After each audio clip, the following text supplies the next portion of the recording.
You're listening to Why We Do What We Do.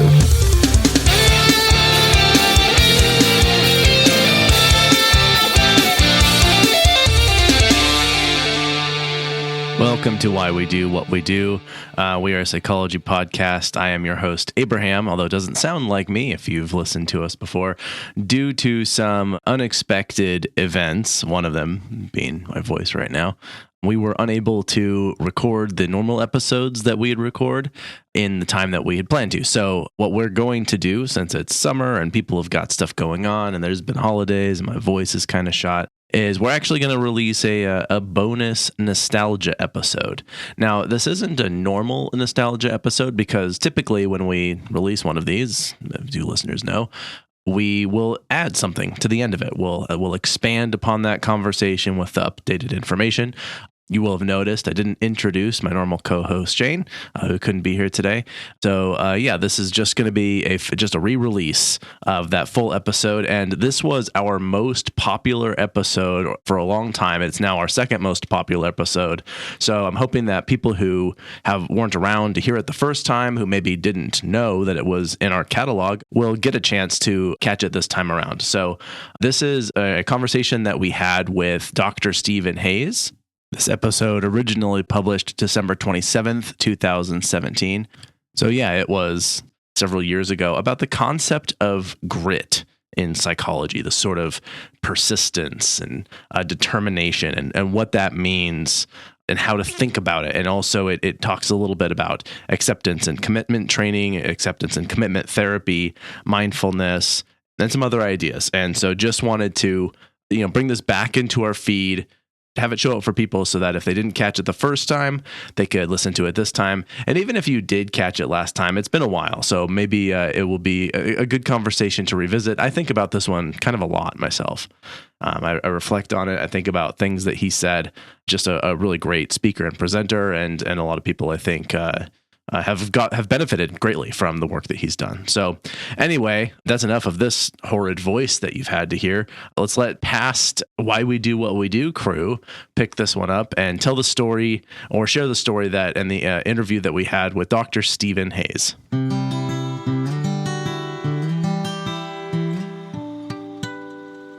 All right, so this is Abraham, and I'll be your host. And it's your co-host, Ryan O. And so this is Why We Do What We Do. We have a special episode today. We are privileged to have a guest in the studio with us. His name is Dr. Steve Hayes. Thank you so much for being here. Yeah, awesome to be here. So, Ryan, why don't you give us a little introduction here? Yeah, so I wanted you to dive into a little bit about how you got into psychology. Sure. So let's start there. How did you find yourself running into this psychology world? Well, I'm interested in why people do what they do. I suppose, most people get into psychology because they've seen something either in their own behavior or their family that disinterests them, sometimes not happy things. But I decided even in high school, and part of it is I loved science, but I also loved kind of literature, and I ran the literary magazine, all that kind of stuff. And I said, well, what can you do that is science and you can get into these deep human issues? Psychology. Maybe there's this thing called psychology because I hadn't done anything other than read popular literature. Maslow was my hero at the time. I still kind of think well of him. Peak experiences and all that. Mm-hmm. Kind of what this podcast focuses on is just very practical things of how we live in ways that are more successful. And I've never wavered. I'm glad I made the choice because it turns out it's right. You can put the hardest known science filter on it if you want. And it's very practical when you go home and you kiss your wife and hug your kids. It's in the room. Yeah, awesome.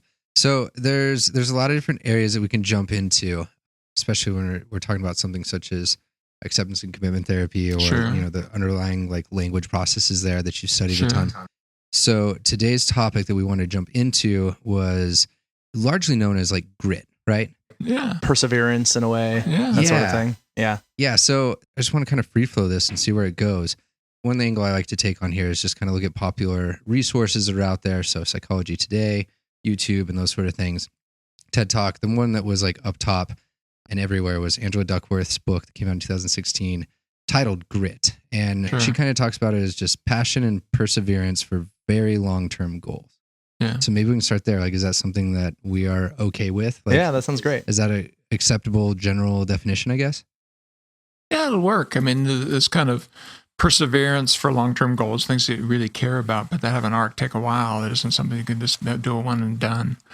And that passion part is that there's a deep connection to those purposes. And the angle that I would bring to it is that we've been able to pull at its joints some of the things that interfere with that. And what do you do with those things? What gets in the way of these longer term things you really care about that you want to produce in your life, and whatever that might be, whether it's a successful podcast or being able to be a competitive athlete, build a business, maintain a relationship, raise kids, go to school, get a degree. I mean, these things require this kind of gritty persistence. And a lot of the things that are out in the culture that tell you, here's how you do it, and it turns out that's not right. Yeah. And so some of it's counterintuitive. Some of the things we've discovered in our research and be able to put into our practice isn't things that your grandmother would tell you or things you just read in the newspaper. It requires some deeper dive into what fosters and gets in the way of creating kind of the ability to get what you really want when that takes a long time, takes a lot of work, is hard, and requires persistence, requires grit.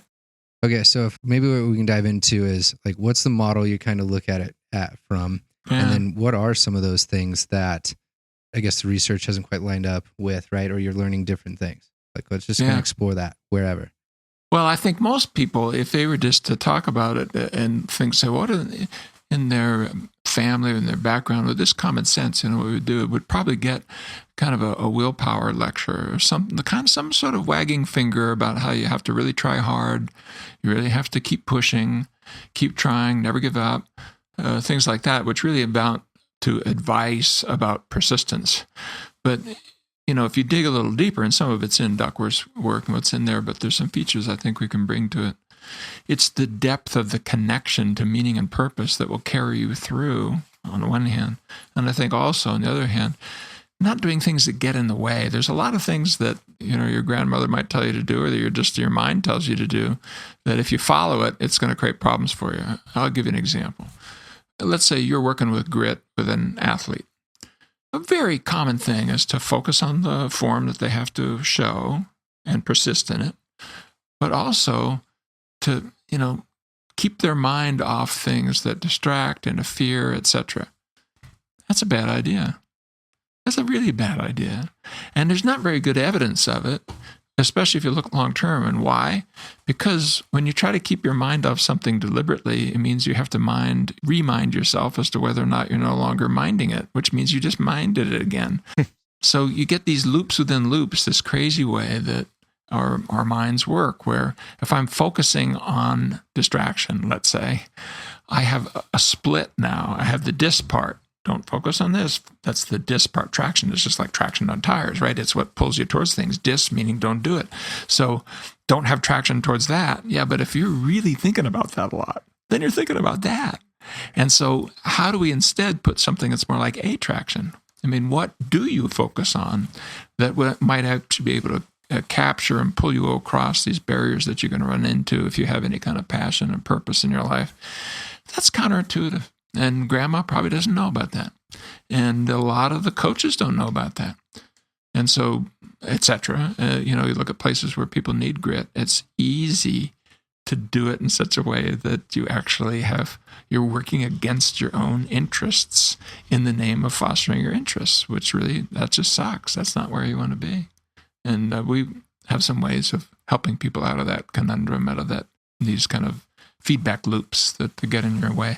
Yeah, I mean, I think a lot of what you said already is that there's not really going to be a fine distinction between what is easy and what takes grit. That's going to be different for each person. And that grit might mean persevering in the face of something it's difficult. It's lifting something that's really heavy. It's pushing yourself physically to a point that it's difficult to overcome. And in that moment, and we actually did an episode on willpower where we talked about in the instance, what you're trying to overcome is the desire, the motivation to get out of this and make it end. But at the same time, there are things that get in the way that aren't necessarily pushing yourself physically, but that when you get in your own way about things, and I like to always share personal examples on here because it's fun and embarrassing and confronting. And so, for example, I'm one of those people where it's like the grass is always greener. And even when I'm doing the thing that I want to be doing, I'm thinking about, I wish I can't wait till this is done so I can be on to the next thing that I want to be doing. And there's always that. And simply being able to recognize how I make the choices, and also just the way that I think about those things in the moment, it shifts how I interact with those experiences that I have. And so I think, just to piggyback off of what you've been saying, that there's a parallel there in that grit and this perseverance refers to identifying where barriers like that exist, that are where we kind of have our own thoughts and our own language that they just get in the way of us being able to commit to the things that we really want to do and persevere in the face of the motivation to do other things. Yeah. The big ones that get in the way are thoughts, feelings, memories, and bodily sensations, or the stories that you tell about yourself and others. I mean, those are the big ones. So your self-concept doesn't fit, for example, or you kind of view yourself as a victim, or you view yourself as, deep down, I'm really not ready to do this, etc. You sort of buy into a story. That's one. But another is that as you move ahead, it's emotionally hard. You have thoughts of failure.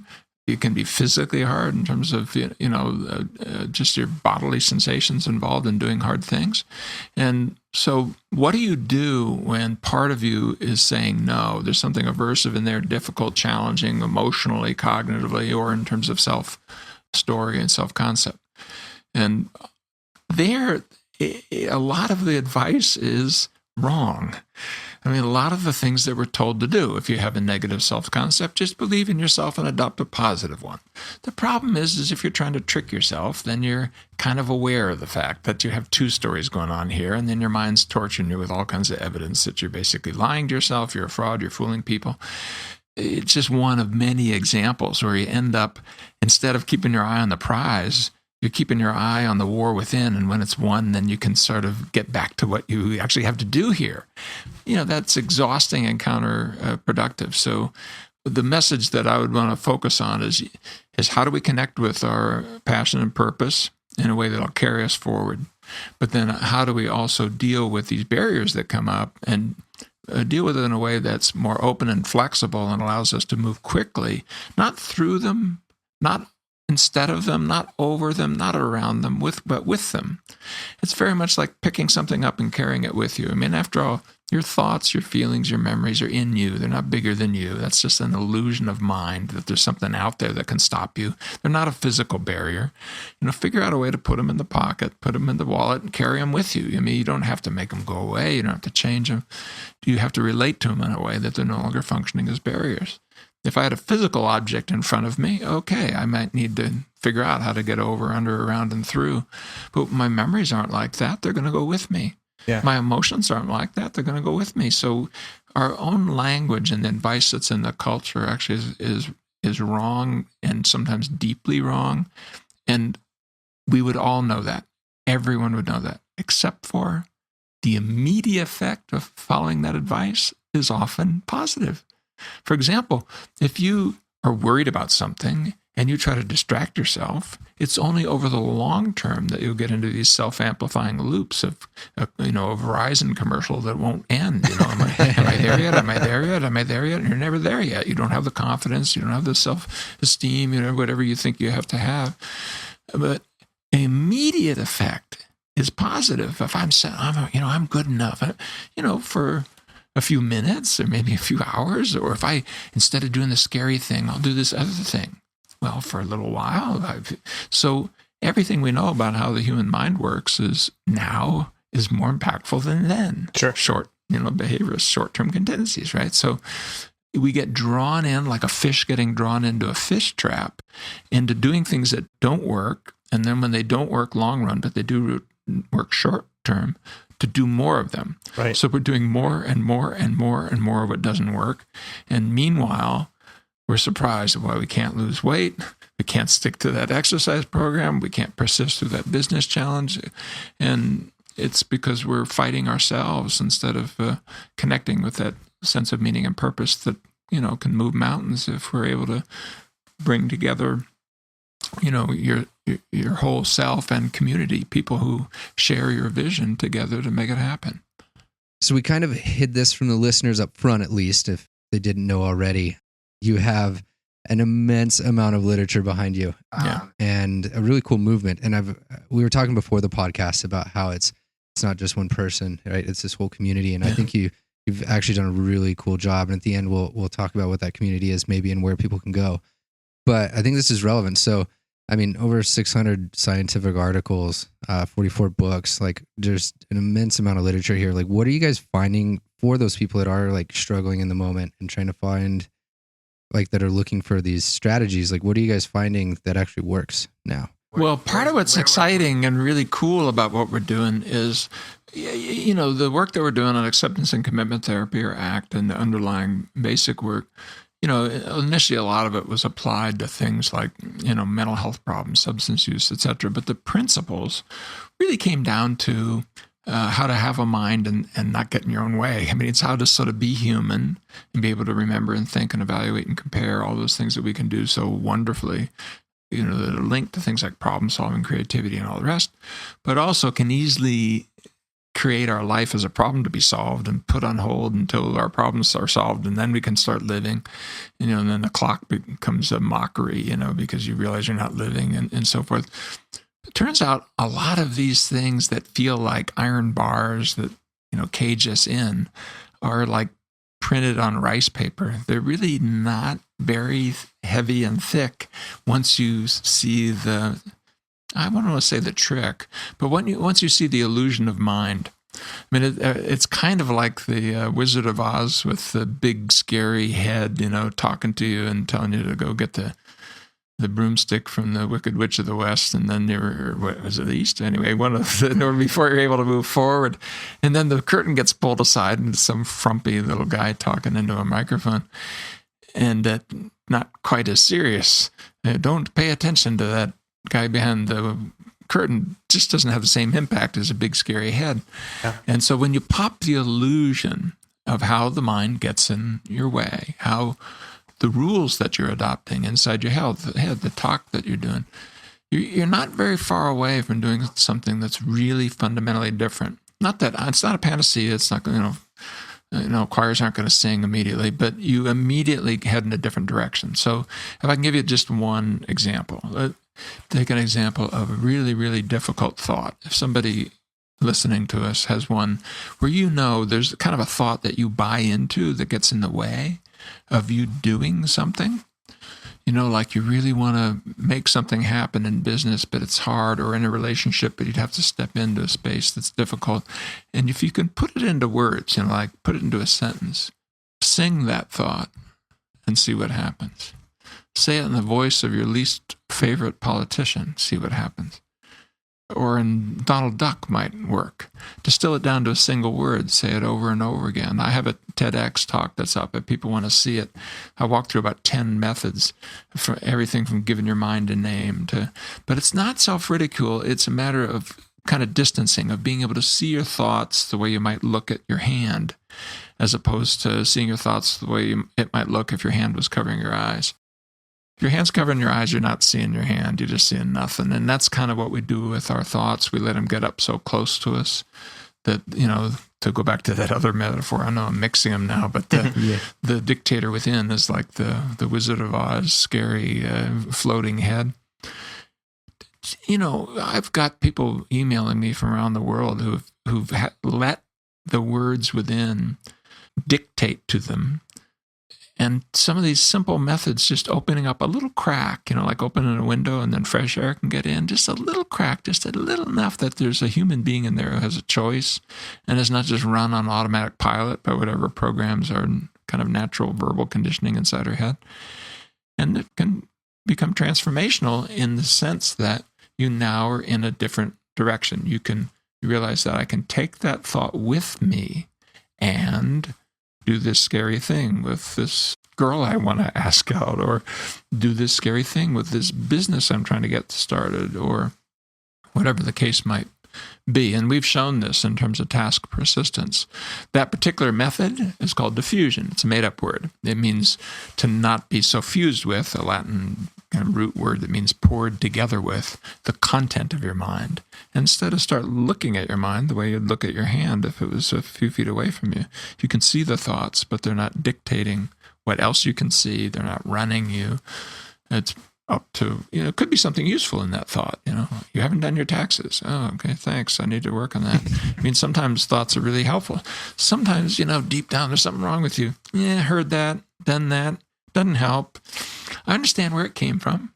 Sometimes you can even remember the moments, or even you'll hear things in your mother's voice, your father's voice, like programming. Sometimes you can feel like where it came from. And it's fine to notice that, but not to be run by it, because then you're just you're kind of running on an automatic pilot, and you got to pray for good programming. Well, if we had that, we wouldn't need help, right? They wouldn't be listening to this freaking podcast, because you'd already be doing everything you wanted to do. Well, that's not normal. That's not what happens. People need, so these diffusion methods of sort of turning what looks like lemonade back to lemons and water and sugar, kind of taking it apart. So there's a little bit of choice when you're having thoughts like, I'm not good enough, or this is too hard, or I should just go have a six-pack, or whatever the thing is, Not that hard to learn, and it gives you something to do that's powerful and useful, other than just waiting for the thoughts to change, or waiting for them to go away, waiting for them to stop or change their form. You'll wait the rest of your life for that. A quick ad break forced upon us by capitalism.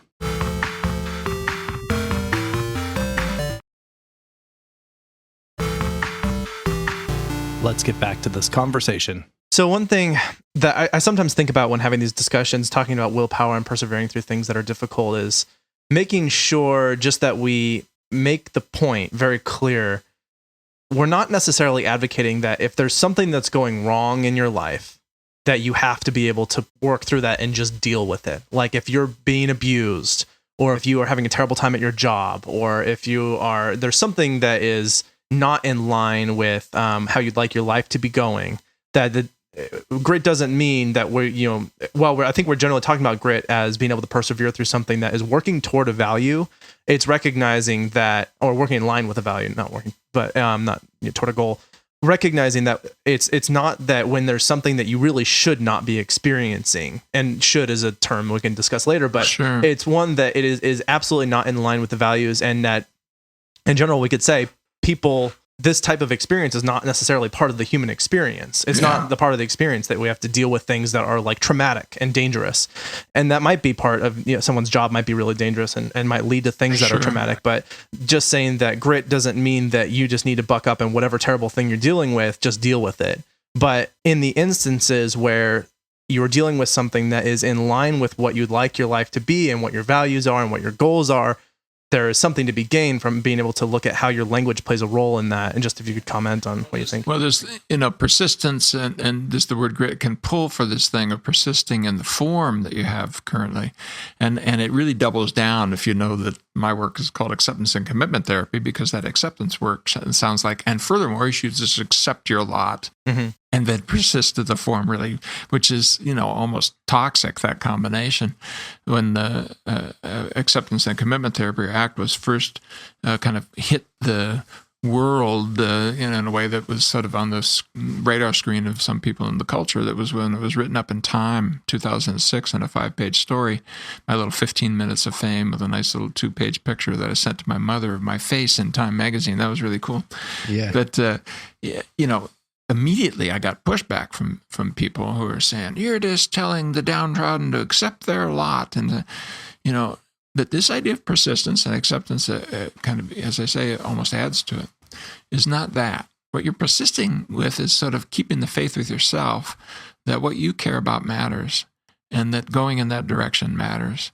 What you're accepting is to receive. The original sense of the word acceptance comes from a Latin word that means to receive, as if to receive a gift, which is still in English, but barely. Like here, when you give a gift to somebody, would you accept this? We say that to them, people. We don't mean, here, would you tolerate this? Right. Here, would you be resigned to this when you give a gift? You don't mean that. You mean, would you willingly take this in as a gift that I'm giving you?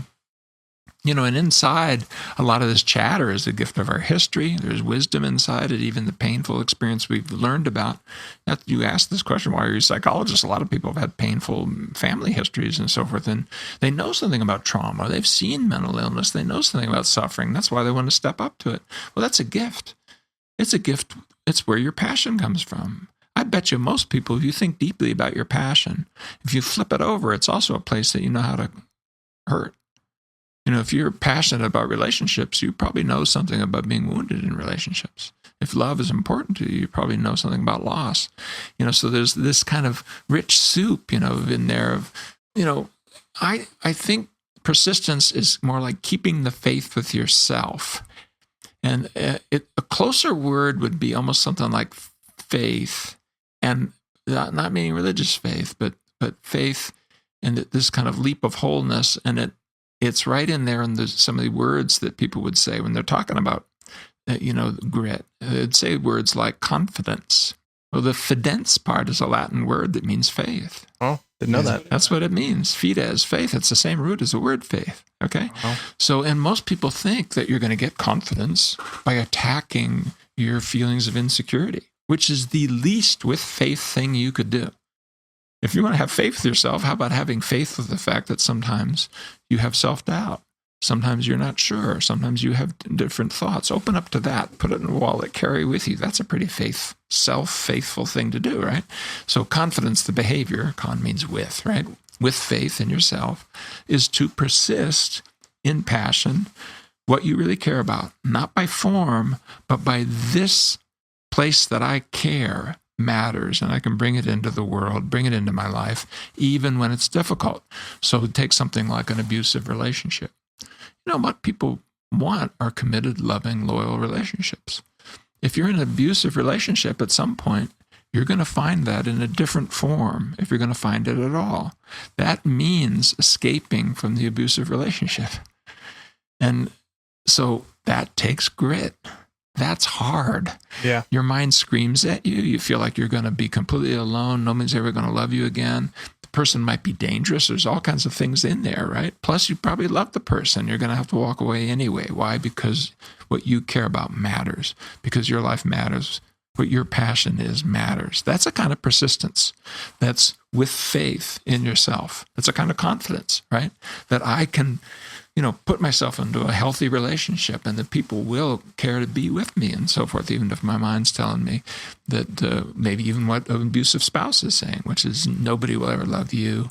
You're not worth anything without me, or whatever the abusive pattern might be. And I was mentioning the early, excuse me for going on so long, but the early kind of flowering of interest in ACT when I was really buoyed up by the fact that when one of the very first randomized trials of ACT was putting ACT into a work environment that was really tough. It was a call center at a bank. Mm-hmm. And the comparison condition was a behavioral training program that taught people to reduce stressors in their work environment by changing the structure of the environment itself, right? And it did pretty well at raising people's willingness to change the environment. Unfortunately, it didn't lower stress very much. What ACT did is it lowered stress, was helpful with mental health, and people started stepping up and changing their work environment. Nice. So you'd say, okay, so this is not accept your lot. This is accept your feelings and change your lot. Yeah. Mm-hmm. Go to the foreman, change the environment, etc. Well, why do we play it small? Why do we play our lives small? And I think it's very often because we have these things within that are telling us that we have to play it small. It's hard emotionally to step forward and to play our life big. And so it's the same gritty message of you matter, your passion matters, but also bring all of the stuff inside you along for that journey. Don't be waiting for that mess to be cleaned up and for you to have 100% clear emotions, thoughts, memories, and sensations before you can do anything, because you're going to wait for the rest of your life. Meanwhile, there's things to change in your life, and that might mean leaving a relationship. That might mean confronting a boss. That might mean leaving a job. That's a kind of persistence too. That's a kind of gritty move too. That doesn't mean just keep doing the behavior. It means keep caring about the values that you bring to that behavior. Super well said. Yeah. I had some thoughts, some questions I was going to ask, but you kind of answered them along the way. So another one I had is maybe a little bit smaller of a question, but just where does this come from? There are people who seem to already sort of come prepackaged in a way with their ability to make those sorts of calls and stuff. And, we know that is not necessary, that your genes don't code for grit. No. We know that's not a thing that happens. Not likely. No. Then looking at where does this come from? Well, there's people who seem to be really good at it. And is this something that people seem to be really bad at it? Is that something that they can change about themselves? It is something that you can change. You can measure it. You can show. You change the process, change the outcome. It's one of the things that I'm most excited about and proud about the ACT work, is that inside these about 2,000 studies on the basic and applied model and the technology, there's a couple hundred on these core processes and showing that you can target them and change them. In terms of the evolutionarily established thing, a couple things to remember that. One is that genes are turned on and off by environment and behavior. So don't just be thinking because you've got your gene plate full, which you do, you got your 28,000, 25,000, whatever genes, you're not going to change them, that you're kind of predetermined. No, because you're actively turning those things on and off. If you meditate for 8 weeks, about 1,500 of your genes get reliably turned on and off in randomized controlled trials, mostly involved in regulating stress reactions. Well, that means every freaking cell in your body is now genetically different, even though it has the same genes, because they're expressed or not expressed, because environment and behavior does that. I mean, cells are systems for turning environment and behavior into biology. That's what they are. And there's regulatory systems to do that. So that's one thing to say. But the other thing is, people naturally get dealt, not just by genes, but also by culture and family history and so forth, a different deck of cards to play. Let's take, for example, some folks will associate aversive events that happen with other events more easily over longer time frames. You can show it at birth, jumping out of the womb, different as to whether or not aversive events, you actually get stuck with a diaper pin. Not that we still do pins with diapers, but that shows how old I am. Some infants will, and will associate that, whereas others not so much. Well, that then predicts something. What does it predict? Well, one of the things it predicts is higher levels of experiential avoidance. People who work hard to avoid painful emotions often are people who are dealt more painful emotions. Now, that could be by early childhood trauma. It could be things that happen by experience. Some of it is by underlying biology. Some of us respond more to things like that. And so, but that doesn't mean it can't be changed, that you don't have ways of acquiring a greater openness to emotional difficulty and a little bit of distance that allows you to persist. Because it isn't that you have to subtract and eliminate the aversives.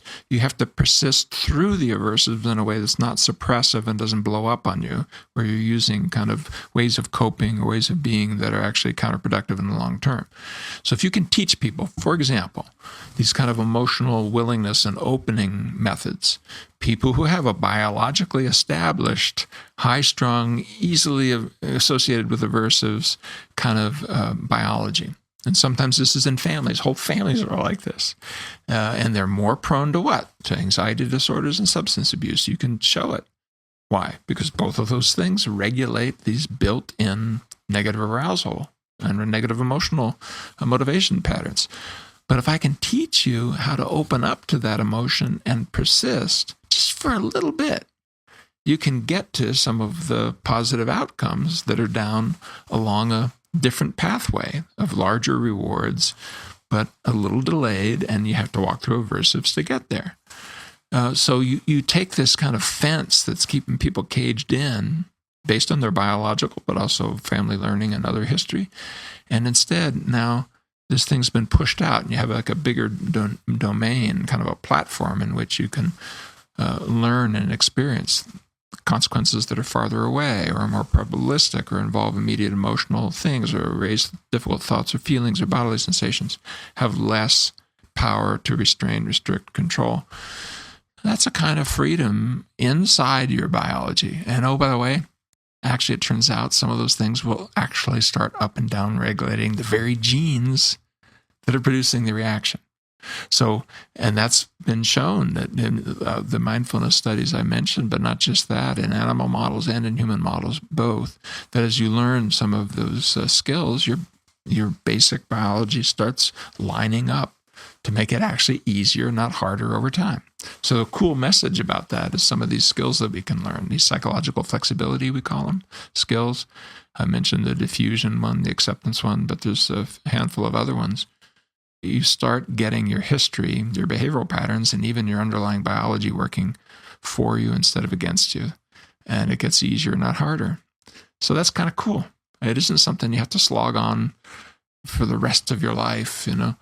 It's something that actually will get easier as you build skills and being able to produce this kind of passionate, gritty capacity for persistence in the service of your values. You've mentioned a lot about the research, and then I would like to talk about how to talk about this with respect to understanding it scientifically. But I'd like to actually start that conversation by asking you about how well you've seen this, the work that you've done, and also the conceptual system that's built around that and with that, and how that's developed as well. Have you seen that maintains relatively well over cultures in different parts of the world, different languages, and that sort of thing? It's an awesome question and a really important one, because the last thing we frequently need is yet another white male-dominated take on mental health. You take or behavioral health. You take some of the models that have been out there, like this Western conception, like, you know, they're creating all the psychiatric nosology cubbyholes inside the DSM, the Diagnostic and Statistical Manual of the American Psychiatric Association. Well, if you take that and you put it into other parts of the world, everything gets worse. Everything. Oh. Mental health gets worse. Cultural fabric gets torn. And I'm not just saying that. You know, go look at the Vikram Patels of the world. You know, a guy in India was on the Time 100 list. He's a physician and psychiatrist, but he says the last thing we need is Western medicine coming in and telling people how to run their behavior, because it just tears at these cultural wisdom that's sometimes far wiser. Now, what we found conversely, and there's a reason for it, the psychological flexibility model that's underneath the ACT work is built on very basic ideas about how learning works. These 500 million-year-old processes of contingency learning operate in classical conditioning. You know, if people have taken their Psychology 101 course, 500 million years old, how do we know that? All the organisms that evolved during the Cambrian period do it, none of them before do. So if you're a sponge or a jellyfish, you don't do it. If you're a spider, snake, worm, horse, you do it. Well, okay.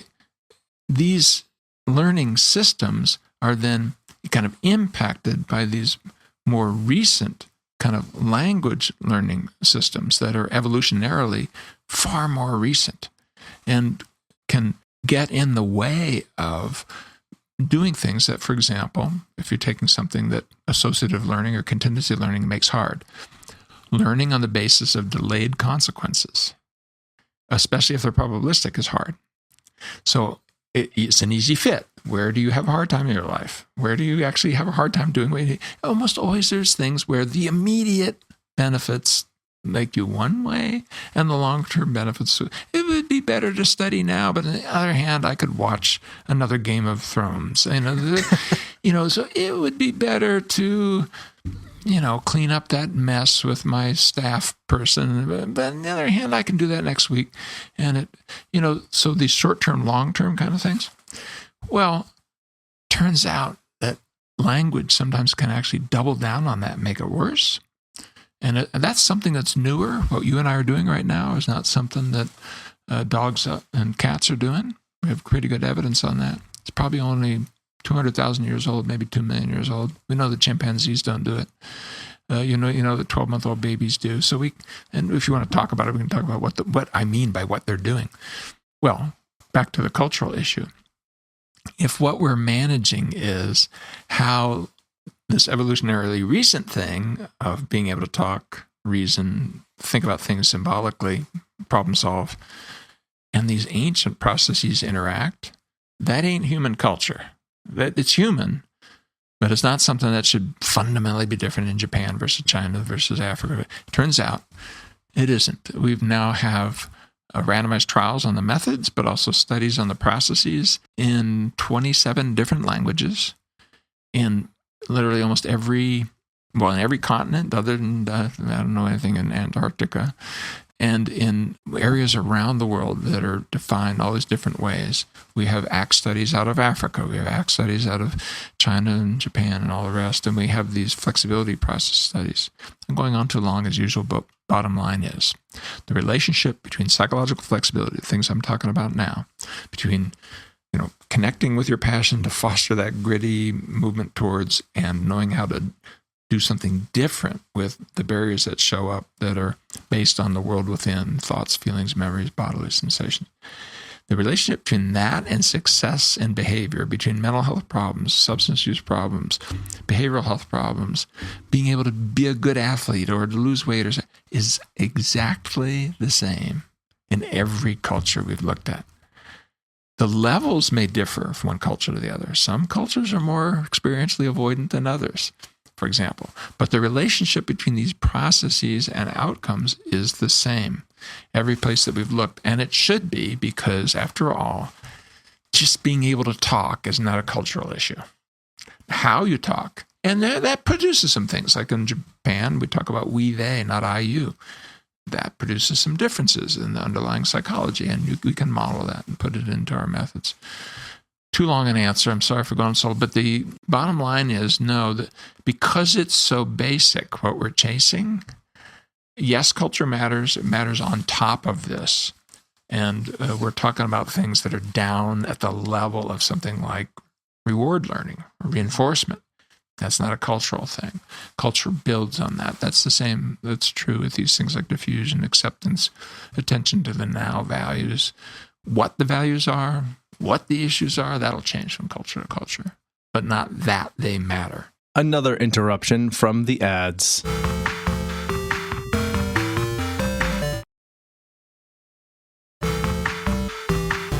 And we're back. And so, not to put words in your mouth, but just to sort of say what I was hearing and what you were saying, and you can correct me if this is wrong, or tell me if I'm right, is that the basic psychological processes that you're that the model that you use in understanding how to influence things like grit and perseverance and other things that are done in ACT, all of those are part of the underlying psychological experience of being human. Yes. And that the race and culture, those things don't affect what it means necessarily to be human, and that the processes involved in how we do our language at the fundamental level of how it works, just that's part of the human experience around the world. We build on that, and these other things matter. They matter deeply, and diversity issues and so forth are really critical, and we've done a lot of work in this area, but no, the deep message is we're human beings. Yeah. And all human beings share these basic psychological processes, and then culture and history and all of that, religion and sexual orientation and gender and all those things build on that. And so you need to be mindful of those things, study those things, look at those things. But fortunately, we've gone down to a level that's so basic. Some of these core processes, how they're expressed will be different, but the core processes will be inside the different cultures and communities. And there's something sweet about that. We're human beings. Yeah. That's not something that we should feel as though minimizes the importance of gender and diversity and all that.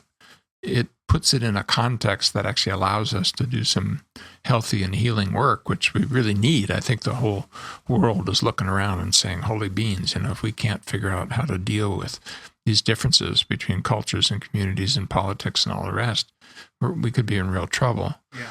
And actually, ACT, the work, the organization, came out of 9/11. So we've there's a backstory to that, but we've been, consciously trying to create a community that can step up to these challenges of conflicts between peoples and so forth, and building a psychology that might be more adequate to do that. And so launching off of some of that discussion, especially around the basic processes, again, I want to say sort of my understanding of this, and then here's some of the words of wisdom that you'd definitely be able to share about the fact that we use a lot of words when we say things like mind, and when we say things like think and emotions and stuff, and that at what you're up to, it seems like to me, is that all of that, because those are things that we know that we can experience and we have words for them. Yeah. And they're things that we look at human language and we can see how human language affects behavior, both in how we talk to ourselves and how we talk to others, and how our culture shapes the language that we use and that sort of thing. That what you're up to and getting at things like perseverance and grit, but this, as you mentioned, goes a lot far beyond any niche example like that, is that we can account for all of that stuff. We know it's there, so there can be a science of it. And you're packaging it in such a way that we now have terms to apply to those processes and say, we see that this is how this works. And so if we can describe the way that it works and we can describe what the experience is, we can use that description as a tool now to do the good objective science that needs to happen so that we can understand how to describe it and communicate it and then to make meaningful change for people. Yeah, I think if I can read it back to you and see if it resonates with what you're saying. So much our cultural knowledge and wisdom is cast in terms of these private experiences that we have of thinking and reasoning and of feeling and remembering and sensing and so forth.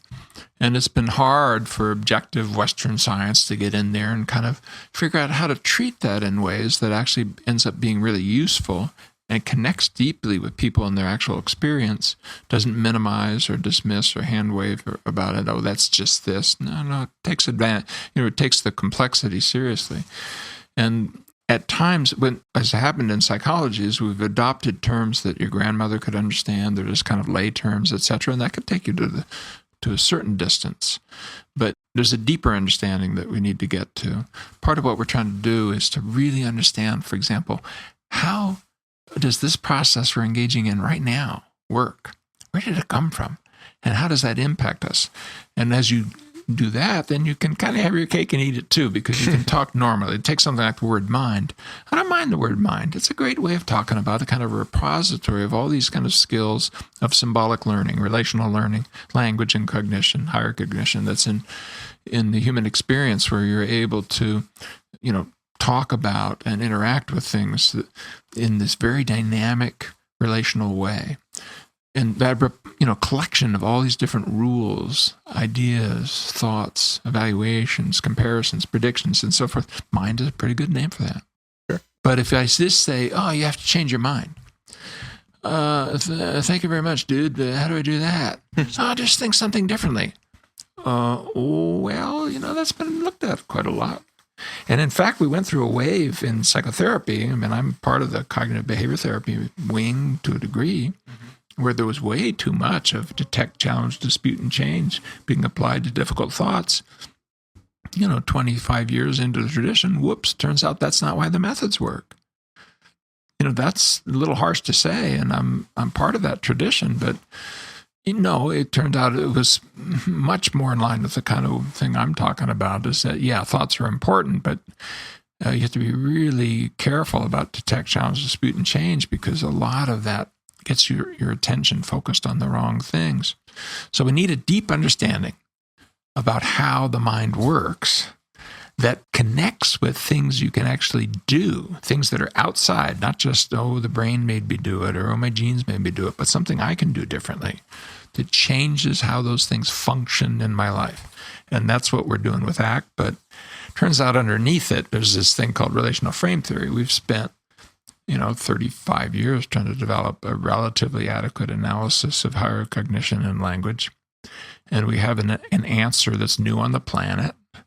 Associative learning, which is most people know, and what's in the major cognitive science, it's what you're going to read about in the magazines, you're going to read about the mind, is what we've been doing for 300 years. I think it's mostly wrong, and we have a different take on it.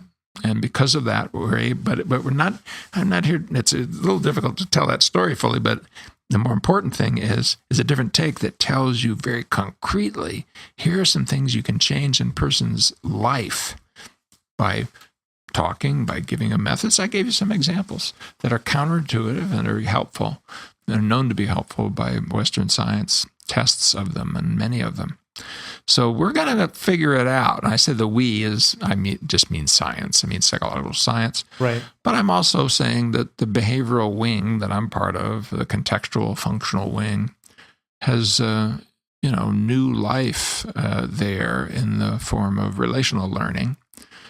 I don't know if it would fit the podcast, but I'm going to say the words just to say them that, here's the thing we really learned that's different, is the human mind is not built on association, it's built on relations. And relations are something you learn to do. So another way to think about it, your mind is more like a fractal that has to do with a family than it is a Tinker toy set.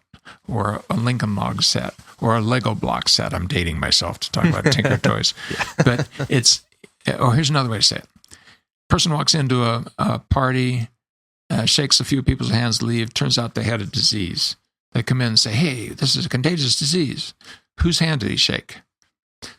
That's the current model of the mind. That's the way we're trying to make it work. What's connected, what looks similar. Here's something that's a little different. You're throwing a party. You want to make sure that the seating arrangements lead to really good social interactions. And you find out that somebody's coming who's gay and a Trump supporter. Okay. Where are you going to seat him? And oh, by the way, really, really, really doesn't like fundamentalist Christian ideas. Pick your thing. It'll change your whole seating map. You're going to, that person can't go. You see what I'm saying? So the mind is like that. It's this very active, dynamic thing where in a large event like that, you would know how everybody's likely to relate to everybody else. A big family event, you all even know how they're related. It's very dynamic, and when you put something in, it changes everything. So we know how to think relationally, not just associatively. It isn't just like chalk on one hand gets on the other, like germs on a person who's using that first metaphor I was using. Or it isn't just that, I had a bad experience with, this bottle, so something that looks similar is going to frighten me. So formal similarity, what goes together by time, is not how the mind works. It works by something more like a family picture. And that will include formal similarity, but it's not a substitute. If you're looking at a big picture of a family, you couldn't tell by looking at that picture who's related. You might say, oh, okay, well, this person's black and that person's white. Yeah, but they might be married. But this person's male and they might be married too. Jack might be married to George. Oh, but this person's young. This person, yeah, but the young person could be the aunt of the person who's older. I mean, it's like that. It isn't easily, the people who live together, they could be distant cousins. The people who live on the other end of the country could be in a long-distance marriage.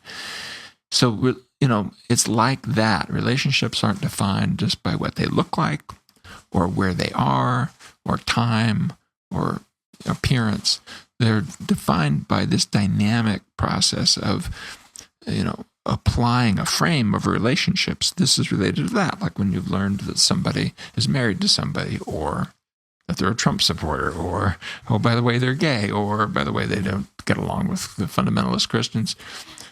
That the whole mind is like that. And when you know that, you can do a lot of cool things. You can mess around with things that change how the mind works when it's working against you, like the example I was using of singing your difficult thoughts. But you can also think about how to sort of put things in there that change how the mind, when you want to work it towards you, like your definition that you use of passion and persistence. How do we connect with our passion? I can bring passion into the room. And when I've done that, it's like inviting a guest to that family dinner that's changed everything, like a really charismatic person who suddenly the whole party's focused on that person. You can do that. You can put things in your mind that are like that because they're that important to you. They're that central. And so, the commitment part of acceptance and commitment therapy is how to do that. So you open up to the difficulties and find a way to move with them. But then you connect with that person, purpose and passion, and find a way to make that real. It's a lot easier when you know how the mind works to do that. You started to tie it back to a lot more of the discussion about the grit and perseverance. And one thing, I've known some people in my life who have the sort of approach to dealing with things where it's like, to get through this, I need to be angry. And like, you have to have a winning personality, mentality. And like, it's about I got to win. I'm going to beat down the opposition and I'm going to be angry about it. Could you speak to that as being necessary and or sufficient part of the process of the perseverance and the grit? Yeah, people do that, but if you actually look at the health outcomes of that, good luck, because there's some pretty good evidence that that's going to have a harmful effect on your physical health. Remember that old type A, type B personality stuff? Yeah. That turned out to be mostly not quite right, but there's a piece of it that's turned out to be pretty good, which is this kind of suppressed anger, that core that often people use, and frankly, let's be honest, more males than females. Yeah. and not just males, but it's more males than females. Yeah, but they're dying of heart disease earlier, and some of it has to do with that. So, you can push down the accelerator and the brake at the same time, but the car's not going to like it. You can pump all that anger into the room to try to get something going motivation-wise, but if you're just exploding on people, your social fabric's going to fall apart, your workers are going to quit, your partners don't want to work with you anymore, and so that's not going to work. So what are you going to do it? You're going to push down the accelerator, push down the brake. I'll get anger in the room to move me, but I'll try to break it so that I don't bust up the china shop with my bullish behavior. Where's that going to go? It's going to go into your poor physical health soon enough, and poor mental health as well. So you have to be careful. But the other part of it is it's so much unnecessary. Everything that we know about motivation says that positive motivation, if you can do it, has longer persistence, has broader application, and has kind of a softer effect on us. We're more creative in working how to get our positives. And it's too many cheat sheets ways and unhealthy ways of working our negatives. When you're using a lot of aversive motivation, you're producing side effects you don't want. Plus, you may find shortcuts to fulfill that motivation. I'll give you an example. I would imagine that a person who's really trying to build a business environment through anger is going to be very demanding of their coworkers in ways that are aversive. Would you get behavior that way? Yeah, you'll get behavior, but you'll get avoidance behavior. You'll get people lying to you. You're going to get a lot of things that'll blow up. You want an example? Enron. Enron, the bottom fifth of the workers were shamed systematically. Wow. They had a name for them. Yeah. And it was a public shaming. If you were in the bottom fifth, there would actually be a ceremony. It's like something out of some sort of nightmare sci-fi thing. Yeah. Where you would be shamed. And it was built on this kind of cheesy, not really true evolutionary account. He was a big fan of Dawkins. I'm blocking on his name. The guy, what's his name? Skull. Anyway, yeah. the guy, the Enron guy, yeah, went to jail. Should have. And this survival of the fittest kind of dog eat dog thing. Well, why did they fail? They failed because when you did that to workers, they started lying. Yeah. I don't know where I heard this. I heard this in the last 24 hours. It had to have been when I was reading up on grit and such. And he paid the cost for that kind of aversive motivation by losing his company. Yeah, and they actually fired people that way too. They took out the lowest, whoever was in the lowest percentage was fired at the end of the year. Yeah, what would happen is the shaming, you would lose your job. Mm-hmm. That would be announced publicly. You had to be there for it. You had to actually be there in the room while they're saying you're stripped of that. Wow. And if somebody else would take you, you could keep your job. Otherwise, you're gone. Yeah. So you had to go around and beg. What an unpleasant work environment. Yeah. No, I mean, golly, can you be any more stupid? But, if people buy into a vision of a company, I'll give you an example, B Corps. You can organize your companies sometimes around values that are more than profit. People don't realize that most of our laws don't allow that. Yeah. If you're on the board, you have to only care about profit unless you're structured properly, where you can also care about the environment, worker health, things like that. B Corps can do that. We have provisions in the law that allow us to do that. Well, we've done studies on what predicts success in that environment. And it's things that have to do with positive motivation, perspective taking on others, hearing the voices of others. You can see it in things like more diverse companies do better. They do especially better in downturns. Companies that have women, not just men, ones that have different ethnicities. I mean, part of the story here that's inside some of the things that you see around issues of diversity and so forth isn't just violins playing and sweet flowers and so forth. It's dollars and cents. I mean, figuring out a way to have more diverse ideas in the room and being able to listen to those. We have a kind of a false idea in there, that this group think idea, that once you start functioning as a group, you're going to be really stupid because we're all going to agree. It's mostly not true, based on some methodological issues I could walk through. But mostly, if we're in community with others in a positive way, we're going to be able to persist. We're going to be able to change things better. And are you going to want to go to a work environment that's like Enron, or you want to come with one where you're treated with respect, your views are treated with respect. You're in a partnership, and there's a positive motivation. It isn't just about escaping being fired. It's about accomplishing something that matters in the world. And so these issues of values come right back in. Values-based organizations, values-based businesses do better. So over and over again, I think it's the same message. I'd be careful about the person who tells you that they're going to just motivate themselves with anger. Yeah. Look more broadly, see what happens to their relationships, to their physical health, and see if they really can pull that off. My guess is no. One more rude interruption. Sorry, here's some ads.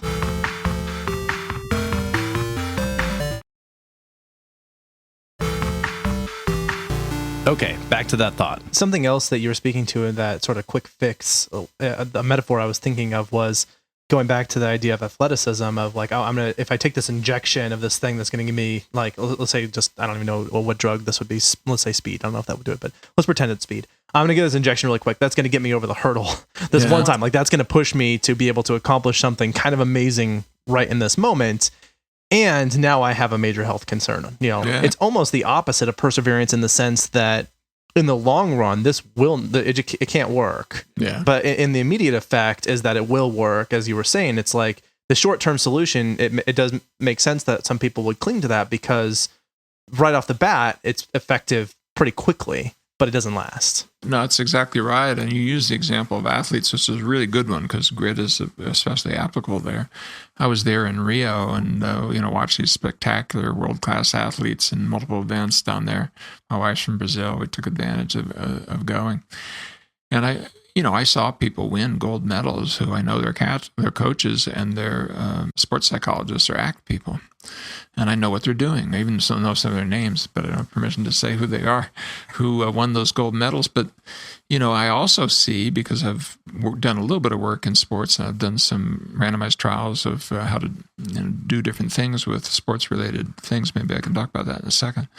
That a lot of what the coaching that's out there is this, no fear or go, kind of this very tough, get going or get gone thing that drives behavior out if you're a versive enough coach and so forth. But it also produces a lot of harm. People crash and burn inside that. My wife works at the counseling center at UNR and sees what happens to the vacation. We've had sports coaches there who run their teams that way. Yeah, and then they go to the counseling center and they quit, because it's just a really harsh environment in which to learn these skills. So let me just mention this randomized trial we ran recently. Emily Leeming, who's now works in the resilience program for the U.S. Army because of this dissertation in part, was doing work with CrossFit athletes. These guys are crazy. I say these guys because it's men and women, but they are one tough group of folks. If you've been around CrossFit athletes, because you get to be competitive CrossFit, man. I mean, you are doing things that are so out there physically. Yeah. It's insane. It's insane. Well, and so we did a little trial where we brought people in on a static hold task where they had to hold out a 2-pound weight at a 90-degree angle with a little ring that detects when you let your arm down. People think that's easy. No, you try it. About 90 seconds in, the burn is starting to get you. Eventually, your whole body starts shaking and stuff, and because the amount of lactic acid is just pouring through your whole body by the static hold. And they were very good at persisting. But here's what we did. In one case, we really pushed them to focus on the form, just keep going, kind of persist form focused. Very much, I think, like most coaches would do, to do it right, focus on how to do it, keep going. Versus one where we kept coming back and asking about how willing are you to feel that feeling and persist. So we kind of focused on, could you stay open to the feeling? I had one also where you had a distraction condition where you had to think of anything else but that. Don't think of the pain. It's going to be painful, but don't let yourself think of the pain. Well, the willingness condition, which is much less in sports psychology, is barely in there, was head and shoulders better in being able to hold these static holds with very competitive athletes. So it tells me that even down at that level, that very basic ability to persist on athletic tasks or things like that.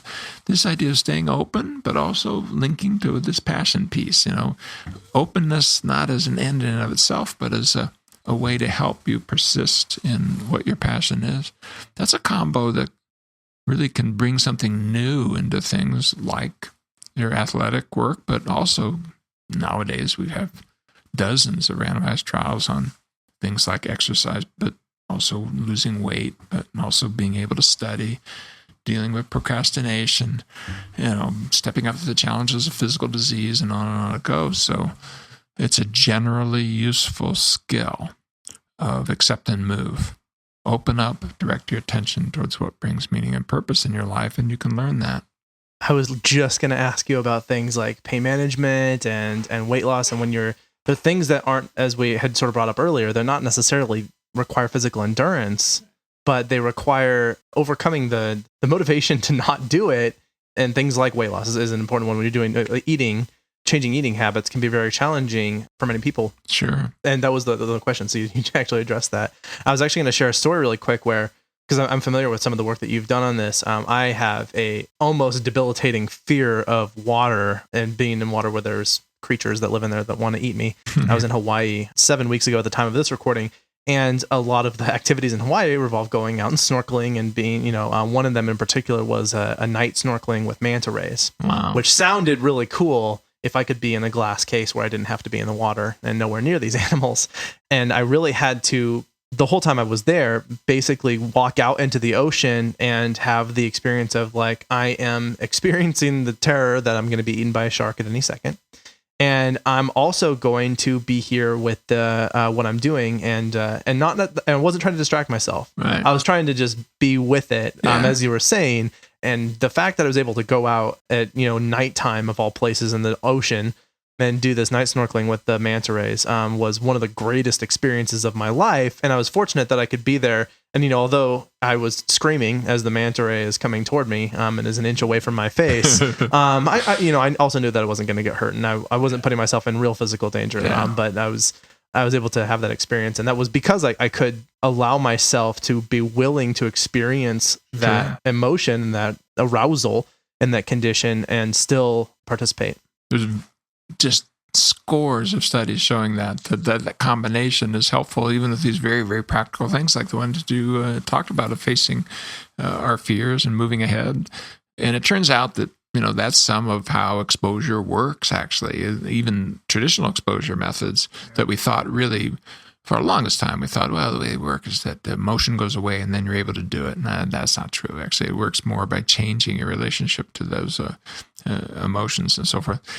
You mentioned pain management, and there's an area where, where they keep lists, like the American Psychological Association or the SAMHSA of the Substance Abuse Mental Health Services Administration of the federal government, where they keep lists of evidence-based procedures. ACT is listed as, evidence-based for pain, and probably with better data on that than almost any other area of the work, because it's just so consistently helpful. Wow. And that's awesome. What's in the culture is so consistently unhelpful. Sure. If you go to your average physician or so forth, you're going to come away with a script. Yeah. Or maybe with, a mechanical device, or if it continues enough with a pain pump, maybe we'll actually do a surgical implant. Yeah, but you look at what's happening around the world, it's not by accident. If you turn on your television screen and it's got commercials, they're not just doing commercials for the opiates.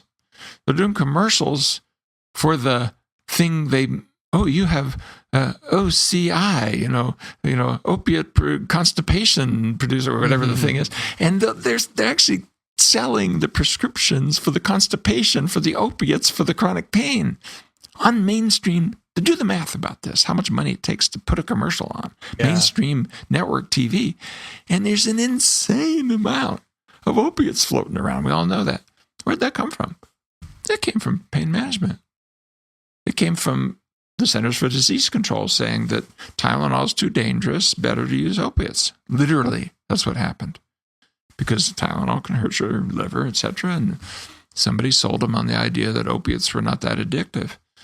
Now we got, people, own major companies walking out on 4th Street, trying to score opiates because the docs don't want to give it to them anymore. If you're in Reno, there's a person who owns a big automotive dealership who's now going to spend a lot of time in jail. Because why? Back operation. Yeah. And he became addicted because it was just so. And I don't want to just wag a finger at the medical establishment, but I want to say, look, the cultural conversation about pain is off. Yeah. That's how we got here. And, chronic pain is at epidemic level in every country that treats pain itself as something that has to go away before you function. If you go to, and this is new, this is something we invented. The happy, happy, joy, joy, smiley face button, so how humans are supposed to be, is something that's a lot newer. So Scandinavia, for example, 15% of the gross domestic product is spent on chronic disability, and most of it's chronic pain. They have the best worker laws in the world. But they also have, in their culture now, you're never supposed to be in pain. They even call burnout pain. So if you're upset with your job, you can be put on permanent disability. This is a crazy idea. If that happened to your grandparents and stuff, they would have quit farming. I mean, who wants to be behind there, with your, arthritis, pushing the plow? And we've got this cattywampus deal that, pain is something that's not part of the human experience. I don't want to minimize how hard it is for people in chronic pain, but can I give you an example? Oh, yeah, please. But give you an example that's very close. It's my closest I can get to a chronic pain experience, which is I have tinnitus, really loud, medically diagnosed. It's huge, too much punk rock. I was a big, Sex Pistols on. I mean, I lived in Greensboro. They would come from the smaller bands, some good ones, Circle Jerks, X, etc. We had to go from Atlanta. And they didn't know any of these bands, but I had to go from Atlanta to DC for their weekend gigs. So on Wednesdays in Greensboro, the vans pulled up, and these gigantic speakers and amps came out, and you too could be in front of 170 decibels of some screaming, tatted up lunatic. Sounds like and I loved it. Yeah, I loved it. Well, now I'm almost 70, and guess what I have inside my head? Well, so I've been working for 30 years on these methods, and my ears start ringing, and they're ringing more. What am I going to do? Go to the audiologist, give me this cheesy habituation-based thing, put on noise makers in your house. You habituate to the noise. It's getting worse. And then I catch myself thinking, I should just shoot myself. If I just shoot myself, the noise will go away. And then the second voice comes, dude, that's a suicidal thought. Maybe you should apply your life's work to it. It took me 3 years before it even occurred to me. Within 1 day, it was 50% handled. Within 2 days, 90% handled. Within 1 week, it was 100% handled. And this is 7 years ago. We've now done randomized trials on it. Do my ears still ring? Yes, hugely. Except maybe not in this sense. In this second, in this moment, they're ringing. I think it's been 2 weeks since they've been ringing, except if I ever thought about it or looked, they'd be ringing. Of course they're ringing. They're ringing 24/7. Yes. What else are they going to do? Right. It's just I don't care, and you can't make me care. Yeah. I don't care. So, there's probably an air system in this room right now. Can we hear it? My ears are bad enough I can't. But probably you sitting here haven't thought about the freaking air conditioner or heater in the background, whether the fan, it's moving air. If you really detect it, you look, you can probably catch it. You don't because it's irrelevant. Chronic pain can be like that. So can anxiety. So can I'm afraid of the manta rays. It's a stimulus in your environment, right? It's a stimulus in your environment. It's in your internal environment. Do you have to give it importance? No, only if it's important. Is it important? No. Well, then don't give it importance. Well, then I won't think about it. No. That's giving it importance. Right. You see, there's a subtlety here. It's a trick because your mind doesn't know how to give it importance, but you do. Yeah. You know how not to be interested. You know how to be bored. You know how to look at other things that are more important. What your mind knows how to do is apply a problem-solving rule. Well, when you do that in a subtractive way, I need to get this to go away. It makes it important. Right. Bad idea. So there's a little zen of just being a whole human being who can care about what you care about and not care about what you don't care about. I don't care about my ears ringing, and you can't make me. What happens? It doesn't matter. And we now have taught people how to do it. We can measure it. By far the bigger predictor of tinnitus predicts suicide. I mean, at about the same level as depression. This is not a little baby bouncies issue. Wow. If it ever happens to you, you'll find that out. People with your iPhones, be careful about the volume settings because you're headed towards my life, and you better know the skill or it's going to blow up on you someday when the ears give up. But it's not just that. When the joints give up, it's going to be painful. But it's not just that. When you get betrayed, relationships are going to be scary. But it's not just that.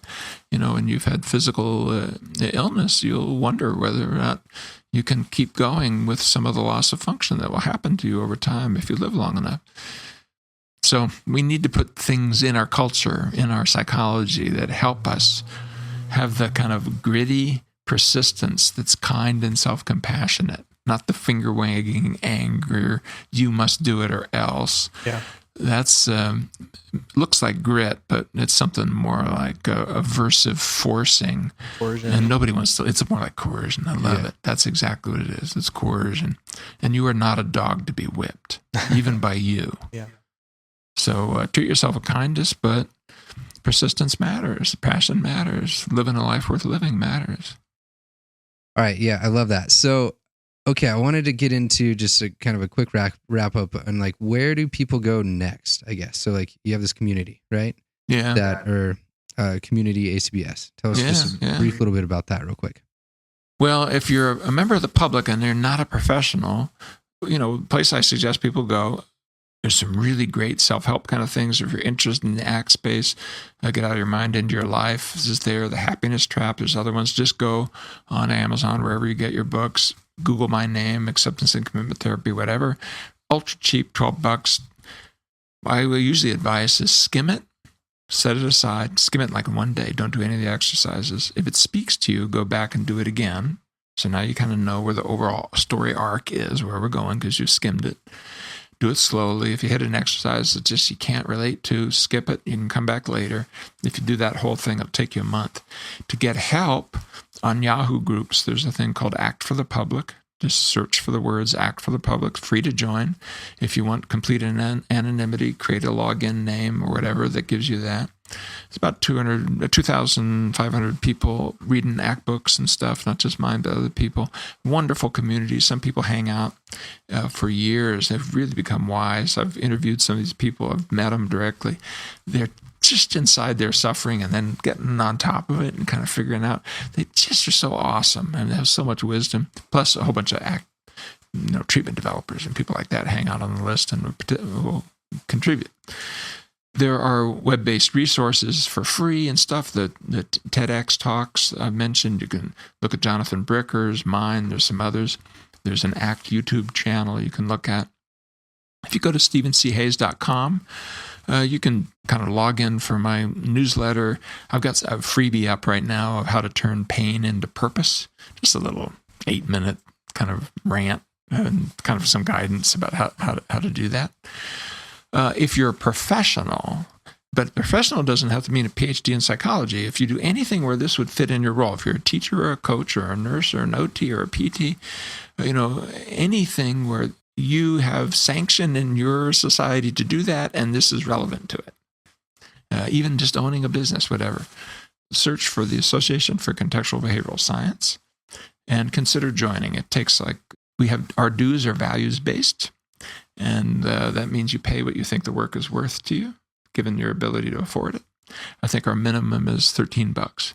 A free journal comes with it, all kinds of really cool stuff. And then you can log into the website, which is a wiki site, and there's 1,000 pages. Anybody can put up anything.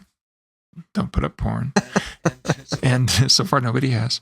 Anybody can put up anything, basically. And so it's kind of like old Jerusalem. I mean, the web developers for ACBS are constantly trying to rationalize it a little more, move pages around. But it's this vast resource. of videos and tapes and protocols and books and for free. You'd spend the rest of your life getting on top of all of it, and you can find something that applies to almost anything. Plus, there's a listserv. You can set it in your membership settings. Again, about 2,000 people, a little more, out of the 8,000 or so members around the world who belong to ACBS. Look at the list culture. You can set the ability to join in your membership settings. Spend a week, look at the culture and get it. We don't do flame wars. We just, there's a certain respectful place that's there. And then post any question you got about anything having to do with the work, and you'll get multiple answers, and really good ones from people around the world who are just supporting each other. So we kind of created a culture where we give things away and support each other. And it turns out all boats rise. People still make money. They still sell books. It's all fine, but not by this grabby thing of anointings and certifications and multiple levels and training. It's one of the things trainers have to agree to become a recognized ACT trainer, which is done sort of more like a grant review. No money changes hands other than just processing the paperwork, $80, is you have to agree to not certify therapists and give away what you learn for low cost or no cost. Yes, you can charge for your workshops and all that, but we've got about, almost 70 recognized trainers around the world. So we're trying to create a community where it's about making a difference for the people that we serve and not about, how to grab and become immortal and make a lot of money. Nobody's mortal. The money goes away. But meanwhile, can we put things in the culture that help? That's what you're trying to do. Can we put things out there in people's lives that help make a difference? And if that is of interest to you as a professional and something that I've said somehow resonates, come hang out with us. Awesome. Yeah, if I was going to plug two other things, Praxis is another option, right? Awesome. It's a really good training company in the U.S. I've kind of thrown in with them just because they're a wholly owned subsidiary of New Harbinger Publications, which is a worker-owned, values-based organization. And I've been beat about the head and ears by lots of publishers. I owned a publishing company. I sold it to New Harbinger, actually, because I wanted to have a good home. It still exists, called Context Press. A lot of the early work on contextual, behavioral ideas were done there, and it still goes on.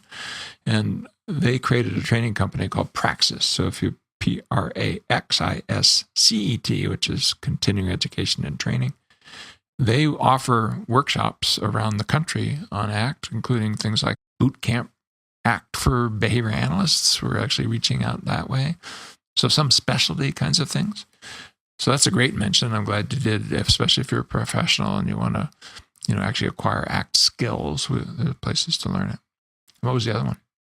It was actually Context Press. Brought it up. Awesome. That is like myself and Abraham and some other folks ran into that, I don't know, 7-8 years ago. Yeah. And it was one of those things like, who has what money to buy which books that we don't have yet? That's been published under Context Press. Well, it used to be actually in my house. And when students from UNR, and especially in the behavior analysis or clinical program, would come over, I had to watch them because next thing you know, they're back in the book room. And you're like, I think I'll have this one. I said, dude, wait a minute. Come on.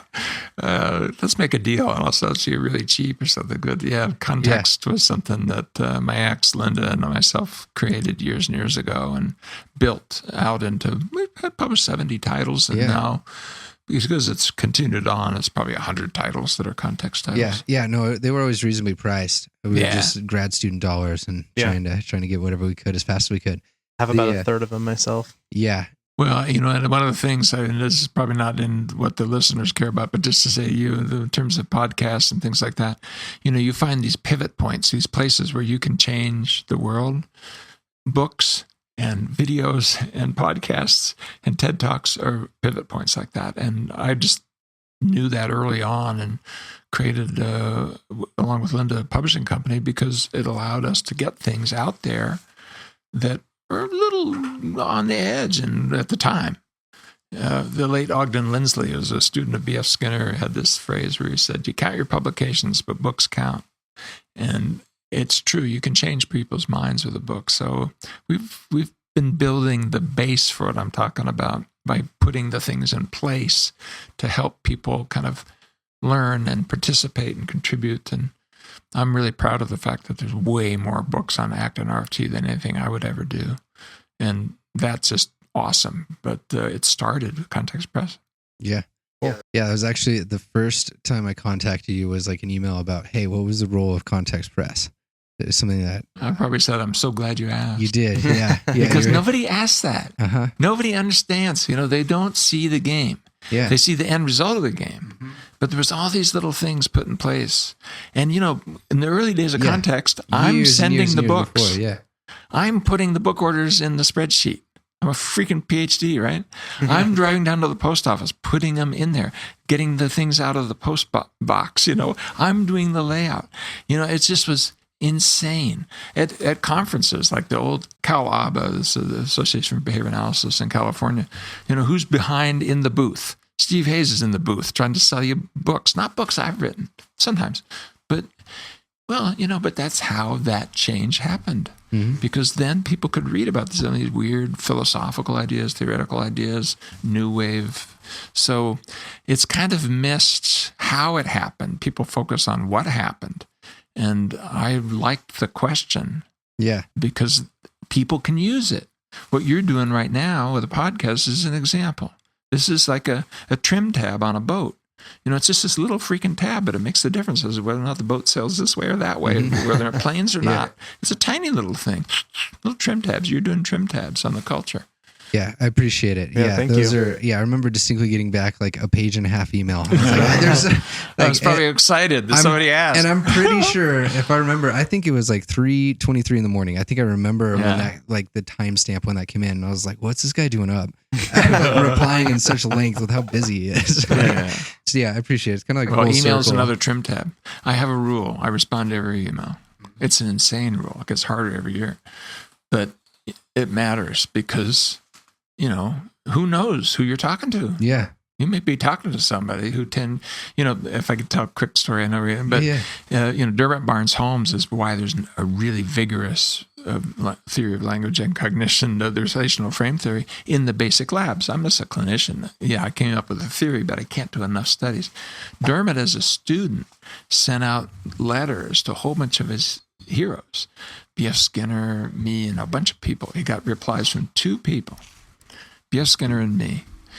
And he says it's part of why he picked up a mimeographed copy, I think, of the first RFT thing, read it on the train, and when he got off, like 3 hours later, said, "That's it. That's what I'm studying."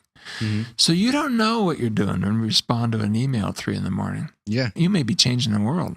Yeah. Your mind tells you you're wasting time because you've got all these important things to do. But if you put it out there, you have a chance to. So I answer my emails. Yeah, just I've adopted a lot of that logic myself in what I do, and it keeps me going 16-hour days always. I love them. Like I wouldn't trade them for anything. So cool. Okay, I think that's kind of where we're at. Yeah. Again, thank you so much for being here. Yeah, it was awesome. Shared a lot of really fascinating ideas and stories, as well as some, I think, really important wisdom, and just sharing your expertise, I think, is enormously helpful. And glad that we could pull you in here out of. I know you've had a very busy weekend and a very busy life, but we're very, very grateful to have the opportunity to share what your knowledge and everything with our listeners. Yeah, thanks so much for your time. No, it is an opportunity for me as well, and in part because you're asking really cool questions, so having a good time. That's great. So thank you for the opportunity. Great. All right. Well, I think then that wraps us up. This is Abraham. And Ryan O. We're signing off. We're out.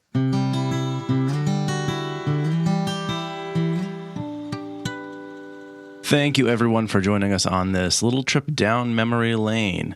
We'll have all new content out next week, so join us then. But if you would like to get in touch with us with thoughts about this or any other episode, email us directly at info@wwd.podcast.com. You can reach us out on the social media platforms. Join us on Patreon, where I will read your name along with a list of supporters, which includes the lovely people of Mike M, Megan, Mike T, Justin, Kim, Joshua, Brad, Stephanie, Olivia, Brian, Ashley, Kiara, and Michelle. Thank you all so much for your continued support and generosity. We couldn't do this without you.